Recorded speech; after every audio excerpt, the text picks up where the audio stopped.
adjudicado, hasta en las ciudades, para que se hagan estudios y prospecciones sobre los recursos minerales allí existentes. Y no estamos hablando solamente de la explotación de los minerales, digamos, de nivel, petróleo, carbón, uranio, sino estamos hablando casi de todo. Si se está feriando en Colombia, se está feriando todo, hasta materiales de construcción. Entonces el 82% del territorio colombiano ha sido concedido a multinacionales mineras para que busquen y luego de que ubiquen lo que allí hay, lo saquen, generándose un ecocidio impresionante.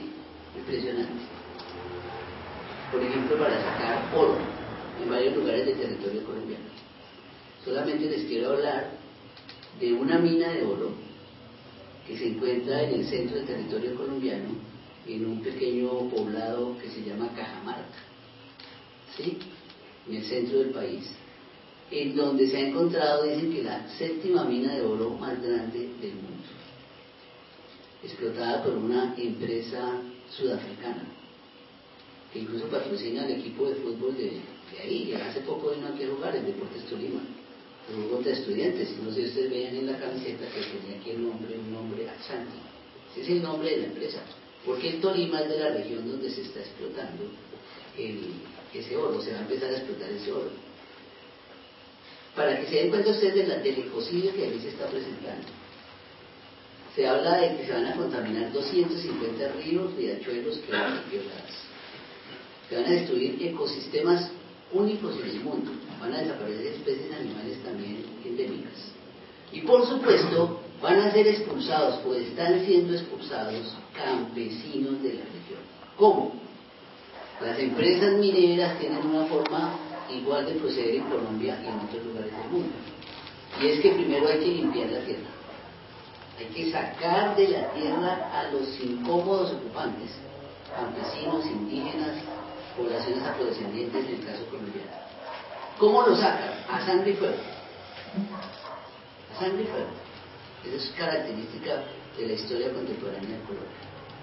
Luego de despejar el territorio de incómodos habitantes, entonces viene y se consolida la explotación minera, en este caso de oro, que va a dejar al cabo de muy poco tiempo miseria, contaminación, como lo dice Eduardo Galeano, el cual está dedicado a este sitio, en su célebre libro Las venas abiertas de América Latina. Esa realidad es la que se está volviendo a dar, y no solamente en Colombia, sino en el conjunto de América Latina. De tal manera que el asunto es más o menos el siguiente: ¿qué futuro tiene un continente cuyas clases dominantes se están inscribiendo en un modelo del siglo XVIII y del siglo XIX, que es el modelo minero exportador?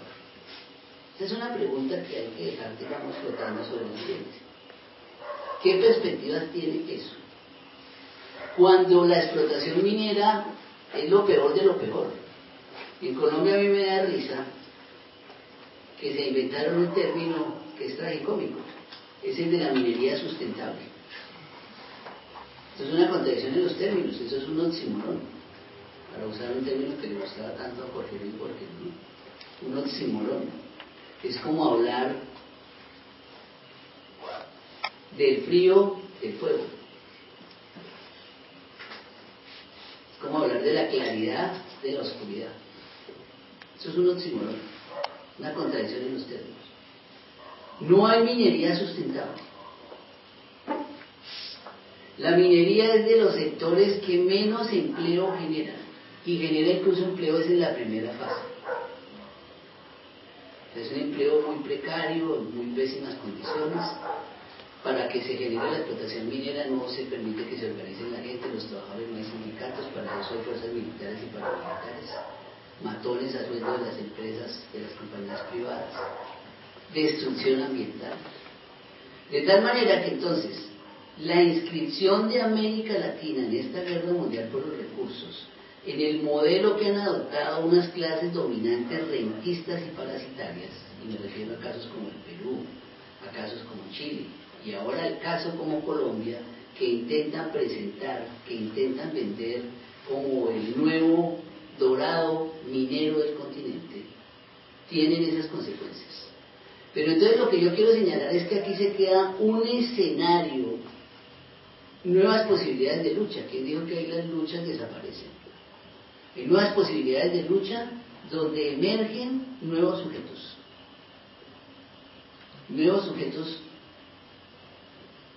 entre los cuales, por ejemplo, están campesinos expulsados de sus tierras o campesinos que se levantan para defender sus tierras, que las tierras no sean convertidas en zonas minerales. Pobladores locales que se levantan para defender las aguas. Trabajadores de algunos sectores, de algunas organizaciones que también luchan por preservar, digamos, condiciones no solamente dignas de trabajo, sino condiciones dignas de vida.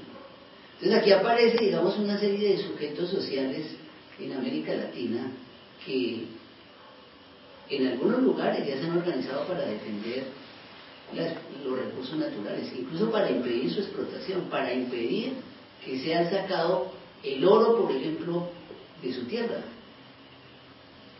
En Colombia, también hay que decirlo, recientemente en el páramo de Santurbán, páramo que queda en el nororiente del país, hubo una movilización relativamente exitosa que llevó a que se aplazara por algún tiempo el comienzo de una explotación minera encaminada también a sacar oro de las entrañas del páramo.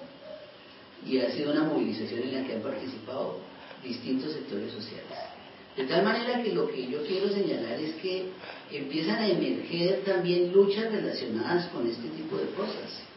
Sociedades, comunidades campesinas, indígenas, que se organizan, por ejemplo, para impedir que se abran minas a cielo abierto. Creo que en Argentina han habido algunos casos de esos, y en otros lugares del mundo. O comunidades que se organizan, como el pleito entre Argentina y Uruguay, para impedir que empresas europeas, en este caso una empresa de Finlandia, ¿no? Contamine las aguas del río Uruguay y de otros ríos que afectan a la población de los dos países, por ejemplo. Entonces ahí están dando, digamos, nuevos escenarios de lucha. Y lo que yo quiero concluir entonces es que hay que plantear una propuesta que yo llamaría una propuesta ecosocialista, una propuesta que debe tratar de reivindicar lo mejor de dos tradiciones, de la tradición revolucionaria anticapitalista, a condición que esa tradición revolucionaria anticapitalista abandone el culto a las fuerzas productivas, abandone el culto desaforado a la técnica. Es una condición esencial para que eso sea posible. Y que además entonces empiece a ver que es necesario la defensa de las condiciones naturales, porque la defensa de las condiciones naturales es lo que posibilita la existencia y la preservación, por ejemplo, de las comunidades indígenas, de las sociedades campesinas, y asimismo del conjunto de la humanidad. Y por otro lado, una tradición ecológica que reivindique también lo mejor del pensamiento ecológico, pero a condición de que las luchas por preservar los ecosistemas, la vida, las especies, no se separe de una lucha política, de una lucha social. Porque en el pensamiento ecológico también existen múltiples tradiciones. El pensamiento ecológico no es un pensamiento monolítico. El pensamiento ecológico subsisten, por ejemplo, concepciones tan opuestas como el fascismo ambiental o el racismo ambiental. Concepciones en que dicen que los desechos nucleares, por ejemplo, los desechos radioactivos, los desechos contaminantes o la basura en general, deben estar en los países y en las zonas más pobres del mundo. Es el racismo ambiental, que lo practica en primera instancia Estados Unidos, por supuesto, y las clases dominantes de cada uno de nuestros países. ¿Sí? ¿Por qué los basureros están en los barrios pobres y no en los barrios oligárquicos? ¿Sí? ¿Por qué razón? Eso no es accidental. Eso responde a cierta concepción de lo que han llamado algunos teóricos el racismo ambiental o el fascismo ambiental también. ¿Sí? Entonces, ahora me parece que hay que plantear y pensar un poco esa vinculación para ampliar el mismo espectro de luchas que se plantea en otro horizonte civilizatorio. Otro horizonte civilizatorio que no puede ser más de lo mismo con otro nombre, sino que tiene que ser otro tipo de sociedad, pero también otro tipo de civilización. Es decir, nosotros no podemos seguir pensando en el mediano plazo en construir una sociedad alternativa al capitalismo, pensando que va a ser sobre la misma base